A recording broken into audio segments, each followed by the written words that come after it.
बात कहते हैं कि ये पॉलिसी हमारे भारत के जो हालात हैं, चाहे वो सामाजिक, सांस्कृतिक, आर्थिक, राजनीतिक, या जो हमारा पूरा अनुभव है, चाहे वो नेशनल एजुकेशन पॉलिसी फर्स्ट से लेके सेकेंड 86 से लेके कमीशन तमाम जो बैठे, जो SFS का अनुभव है, मतलब जो हमारे ठोस अनुभव है उनको संज्ञान में ना लेके, उनको ध्यान में ना रखते हुए और सीधा जो है वो अमेरिका का मॉडल यहाँ पे लागू कर दिया।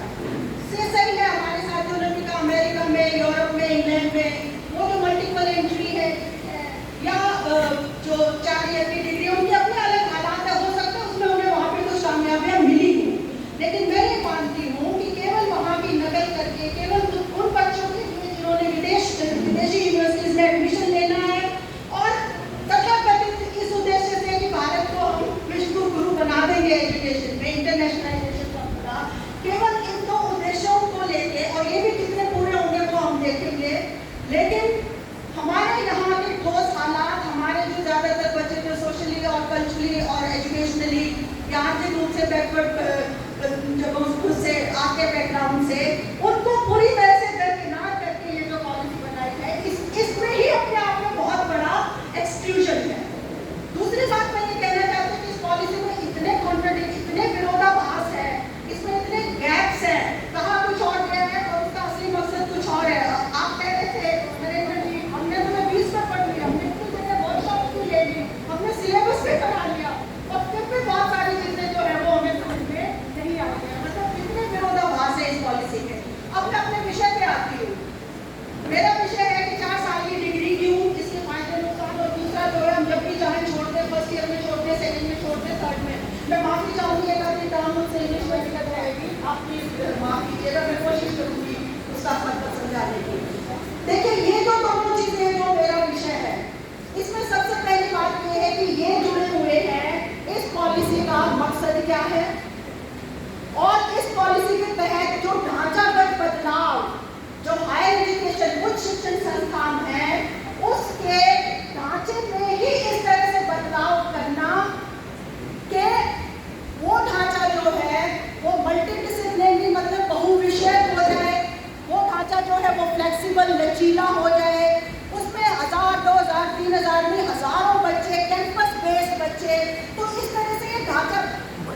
बड़े ढांचागत बदलाव से जो है ये पॉलिसी जुड़ी है। और मकसद जो है इनका, मतलब मैं बिल्कुल सुनील से सहमत हूँ, इतने सुंदर वर्ड्स है कि हमें भी जो है इक्विटी, इंक्लूसिवनेस, सबको शामिल करना, अफोर्डेबिलिटी, एक्सेस, ये तमाम जो मकसद है। और सबसे बड़ा जो इन्होंने मकसद ये कहा कि अब तक जो है हमारी एजुकेशन वो थी, उसमें बाउंड्रीज थी, मतलब उसमें आर्ट्स अलग है, साइंस अलग है, प्रोफेशनल कोर्सेज अलग है, गैर प्रोफेशनल कोर्सेज अलग है ना, उसमें जो है वोकेशनल कोर्सेज नहीं है, जो रोजगार उन्मुख कोर्सेज हैं, उसमें करिकुलर और एक्स्ट्रा करिकुलर अलग है ना। तो इस बाउंड्री को तोड़ते हुए साइंस की, आर्ट की, है ना, एकेडमिक की, वोकेशनल की, करिकुलर की, एक्स्ट्रा करिकुलर, ये सारे बाउंड्रीज, ये सारे जो बीच में दीवार है कि हम साइंस को दर्जा ऊंचा या आर्ट्स को जो इसका दर्जा नीचा, ये तमाम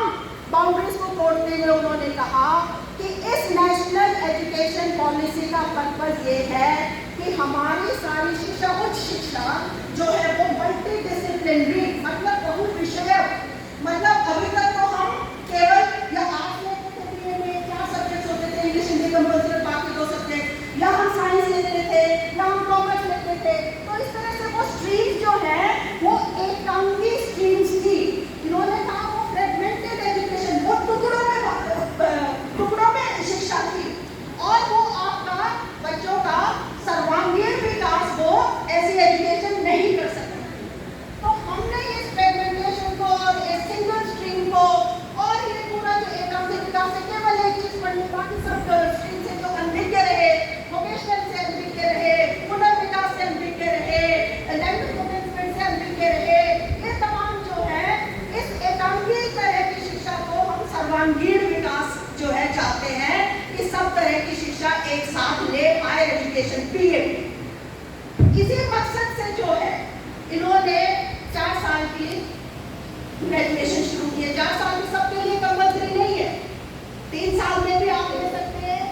लेकिन वो ऑर्डिनरी बीए, आम साधारण बीए होगी। लेकिन 4 साल की अगर आप करते हैं तो वो ऑनर्स होगा, और ऑनर्स में भी आप बीए विद रिसर्च,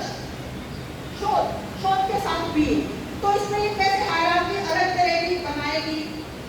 इन्होंने ये हायरार्की तोड़ने की कोशिश की है बहुविषय बना के। क्यों? क्योंकि ये चाहते हैं कि जिस तरह से पहले नालंदा, दक्षिणा, ये तमाम जो यूनिवर्सिटी जो कैंपस पे थी, हजारों जिसमें बच्चे पढ़ते थे, 60-60 तरह की कलाएं उसमें थी, और उस तरह की शिक्षा जो है अब दोबारा से आए ताकि भारत विश्व गुरु इनके हिसाब से बन सके। अब मैं आपको अपने बिल्कुल ठोस अपने विषय पे 4 ईयर की जो डिग्री है, अब आप देखिए कि ये जो 4 ईयर की डिग्री है क्यों की, इसका असली मकसद तो है कि हम भी मॉडल पे इंटरनेशनल एजुकेशन करने के हमारे बच्चे जो है पार हो जाए विदेशी यूनिवर्सिटी के बच्चों से। लेकिन ये इतना साधारण नहीं है ना। इन्होंने कहा कि ये डिग्री हमने इसलिए की कि हमारे जो सब्जेक्ट्स हैं वो है नहीं, बहुत सारे सब्जेक्ट्स हैं। अब आप देखिए जो बीए का फर्स्ट पार्ट होगा वो तो केवल इंट्रोडक्टरी है, वो तो केवल फाउंडेशनल लेवल डालते हैं। सेकंड पार्ट जो है वो इंटरमीडिएट लेवल पे आएगा, थर्ड पार्ट जाके बीए 3 में हाई जो है वो लेवल आएगा, बीए 4 में जाके वो एडवांस लेवल आएगा, है ना। तो वो बीए बनने को जो आपके मेजर सब्जेक्ट्स होंगे, मल्टीडिसिप्लिनरी को मैं फिर से समझा देती हूँ कि 3 सब्जेक्ट जो है वो आपके मेजर जिसको कहते हैं वो आपके डिसिप्लिन स्पेसिफिक होंगे। मतलब जो सब्जेक्ट आप पढ़ना चाहते हो, मान लिया इंग्लिश पढ़ना चाहते हो फर्स्ट ईयर में, आपके केवल 3 सब्जेक्ट्स जो है जो 2-2 नंबर का क्रेडिट बेस्ड जो कहा गया ये क्रेडिट वर्ड, ये तमाम सारे जो है ये हम जानते हैं कि कम्प्यूटर मॉडल से है, विदेशी यूनिवर्सिटी से है। इनमें किसी सब्जेक्ट में 4 क्रेडिट मिलेंगे, किसी में 3, किसी में 2, किसी में ये क्रेडिट जो है ये आपका एक बैंक बनेगा, एकेडमिक क्रेडिट बैंक, और उस बैंक में ये सारे क्रेडिट जुड़ते चले जाएंगे, ठीक है। लेकिन तो 4 साल की डिग्री पे आती है। अब जो पहले 4 साल में जो पहला साल है उसमें पहले दूसरे में उसमें आपको जो सब्जेक्ट लेना चाहते हो मेजर जिसको हम बोलते हैं, इन्होंने बोला है वो केवल 3 होंगे, 3 मेजर सब्जेक्ट्स के अलावा। उसके बाद फिर माइनर होगा, फिर जो है लैंग्वेज एनरिचमेंट का होगा, एबिलिटी टेस्ट पढ़ाई इसका होगा, वोकेशनल वैल्यू एडेड कोर्स, ये तमाम जो है ये सब्जेक्ट्स होंगे 5। यानी आप जो मेन सब्जेक्ट पढ़ रहे हो वो लगभग 50-55% होगा, और बाकी जो दूसरे आप जिसको ये बहुविषयक सब्जेक्ट कह रहे हैं वो होंगे 50% या 45 से 50%।